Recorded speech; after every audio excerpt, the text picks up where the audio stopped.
Hello and welcome to LNT Education. Wish you all happy Teachers Day. Today, the entire India is celebrating the birth anniversary of Dr. Sarvapalli Radhakrishnan, who was the first Vice President of India and the second President of India. Let's introduce you. क्या करो उनका introduction कम पड़ जाएगा. He was an Indian philosopher, statesman, professor, politician, renowned author, vice chancellor. So many qualities was there, and he was nominated 11 times for the Nobel Prize, and he was also a Bharat Ratna award. चलिए अब उनका बात करते हैं उनका childhood के बारे में. He was born on 5th September 1988 in Tirutani, Madras Presidency, that is presently in Tamil Nadu. He was born in a Telugu-speaking Brahmin family. He was Brahmin in caste, and his father's name was Sarvapalli Viraswamy and his mother's name was Sitamma. His father was working as a subordinate revenue officer in British, and he was working as a local जमींदार. तो उनका पापा एक local जमींदार थे और तो उनका पोस्ट था एक सबऑर्डिनेट रेवेन्यू ऑफिसर. एक अच्छा खासा पोस्ट था, अच्छा इनकम भी होता था, उनका फैमिली कंडीशन ठीक ठाक था. तो उनका प्राइमरी एजुकेशन हुआ था. His primary education was at BK high school at Tiruttani. Tiruttani में एक बीके हाई स्कूल था, तो वहीं पर उनका प्राइमरी एजुकेशन हुआ था. तो उनका एक खासियत था कि वो अपना एकेडमिक करियर में उनको हमेशा स्कॉलरशिप मिलता था. He was a scholar student through out his career, through out his academic life. जब उनका बैचलर डिग्री हुआ था तो बैचलर डिग्री में तो वो एक थेसिस लिखे थे, ethics of Vedanta and metaphysics. Ethics of Vedanta and metaphysics, उसके बारे में वो थेसिस लिखे थे. जब उनका 16 एज हुआ था तो उनका शादी हुआ था और उनका वाइफ का नाम था शिवाकामा, और उनका 5 डॉटर थे और एक सन था, और उनका सन का नाम था सर्वपल्ली गोपालम. एक दुखद खबर हुआ उनका लाइफ में, एक अनफॉर्चुनेट इंसिडेंट हुआ. तो उनका पत्नी शिवाकामा की मौत हो गई 26 नवंबर 1956 में, जब उनकी 53 ईयर हुआ था. तो 53 की उम्र में उनका पत्नी के देहांत हो गया. तो ये एक अनफॉर्चुनेट मोमेंट था डॉक्टर सर्वपल्ली राधाकृष्णन जी का लाइफ में. अब हम पढ़ेंगे तो उनका कैरियर के बारे में. तो अप्रैल 1909 में वो पहले उनको अपॉइंटमेंट मिला डिपार्टमेंट ऑफ फिलोसफी में Madras presidency college. Madras presidency college में डिपार्टमेंट ऑफ फिलोसफी में पहले बार उनको अपॉइंटमेंट मिला 1909 में एक फिलोसफी के टीचर के हिसाब से. Then in 1918 he was selected as the professor of philosophy by the university of Mysore. तो यूनिवर्सिटी ऑफ मैसूर में उनको 1918 में तो उनको सिलेक्शन हुआ as a professor of philosophy. तो फिलोसफी उनका बैकग्राउंड था. तो उसी टाइम ही had written so many articles for the journals. बहुत सारे जर्नल के लिए वो आर्टिकल लिखा करते थे. उनमें से फेमस क्या था? The quest, journal of philosophy and the international journal of ethics. ये कुछ फेमस जर्नल्स था, तो उनमें वो आर्टिकल्स लिखा करते थे.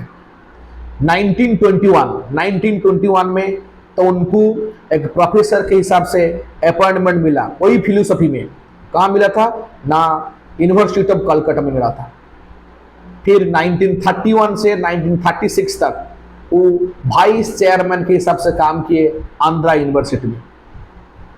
जब 1947 में इंडिया बिकेम इंडिपेंडेंट तो वो इंडिया को रिप्रेजेंट किए. कहाँ किए थे? यूनेस्को में किए थे. और उनका टाइम पीरियड क्या था? 1946 to 52. Later on he became the ambassador of India to the Soviet Union from 1949 to 1952. UNESCO के बाद फिर उनको इंडिया के एम्बेसडर के हिसाब से काम मिला कहाँ? सोवियत यूनियन में, और उसका टाइम पीरियड था 1949 टू 1952। जब इंडिया में कॉन्स्टिट्यूएंट असेंबली हुआ था तो उधर भी उनका इलेक्ट हुआ था, उस कॉन्स्टिट्यूएंट असेंबली में वो इलेक्टेड हुए थे। Then in 1952 he elected as the vice president of India, first vice president of India from 1952 to 57, first time, and second time 1957 to 62, consecutively 2 times he became the vice president of India. Then again in 1962 to 67 he became the second president of India. His motivation lay in the pride of Hindu culture and defense of Hinduism against uninformed Western criticism.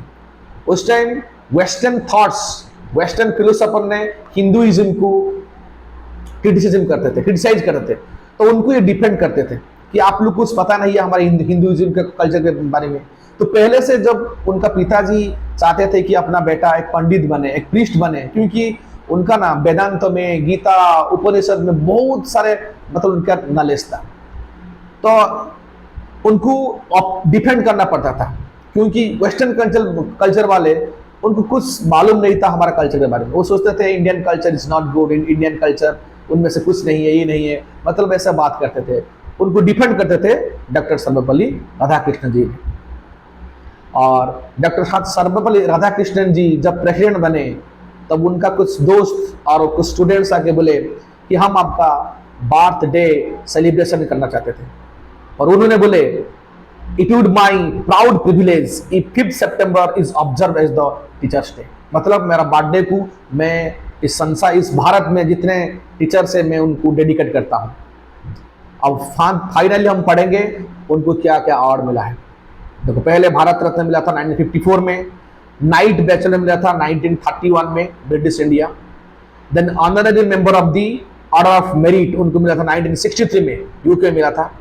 Then 1933 to 37 वो 5 बार nominate हुए थे Nobel prize के लिए literature में।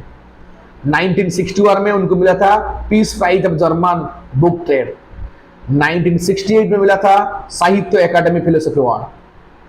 And finally he was nominated 16 times for the Nobel Prize in Literature and 11 times for the Nobel Peace Prize.